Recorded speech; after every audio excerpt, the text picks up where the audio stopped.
अब बात करते हैं आलोचना की।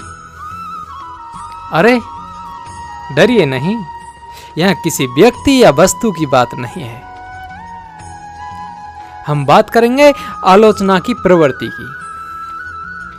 कई लोगों को किसी की भी आलोचना करने में बहुत आनंद आता है,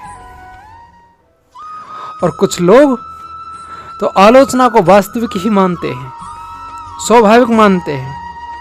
वो आलोचना कितनी व्यवहारिक है या फिर कितनी उचित है, इस बात को जाने बिना, इस बात पर कोई विचार किए बिना ही किसी पर भी सवाल करते रहते हैं।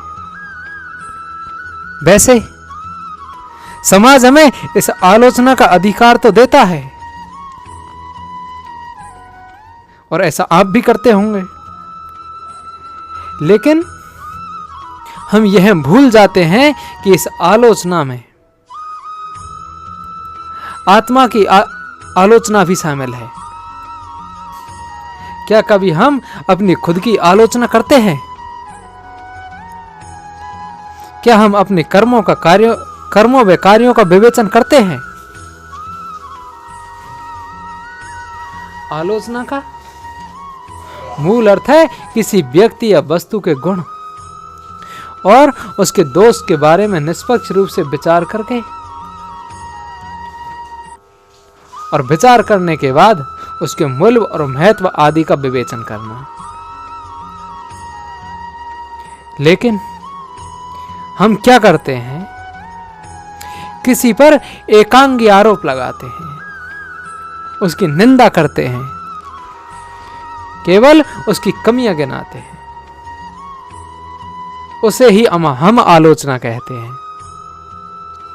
किसी पर भी प्रश्न करके उसे गलत साबित करना ही, और उसे अपनी सुविधा से उपयोग में लाते हैं। हम केवल प्रतिपक्ष या दूसरों की आलोचना करते हैं, लेकिन कभी भी आपने खुद के ऊपर कोई सवाल या फिर कोई आलोचना की है?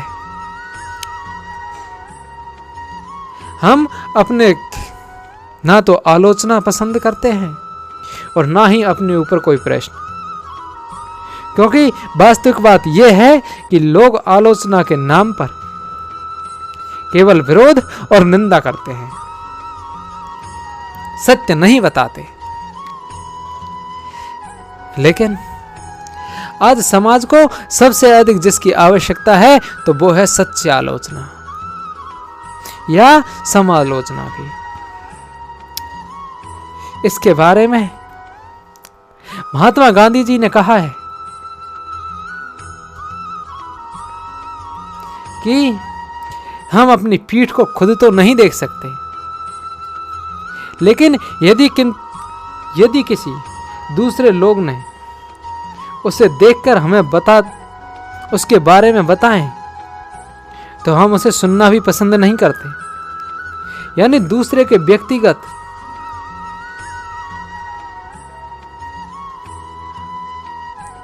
और दूसरे के व्यक्तित्व के उन पहलुओं पर भी सही ध्यान दिलाना ही सच्ची आलोचना है।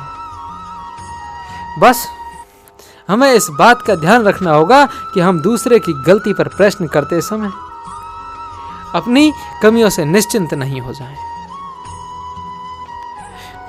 इसके बारे में कबीरदास जी कहते हैं कि बुरा जो देखन में चला, बुरा ने मिल गया कोई, जो मन देखो आपनो तो मुझसे बुरा न कोई। तो एक बार खुद के व्यक्तित्व पर विचार अवश्य कीजिएगा, और किसी भी व्यक्ति की आलोचना उसकी कमी और उसकी अच्छाइयों दोनों के साथ कीजिएगा, और अपने आप की कमियों को सुधारिए और अपनी अच्छाइयों का उदय कीजिए। तो इस बात पर एक बार विचार अवश्य कीजिएगा। राधे राधे।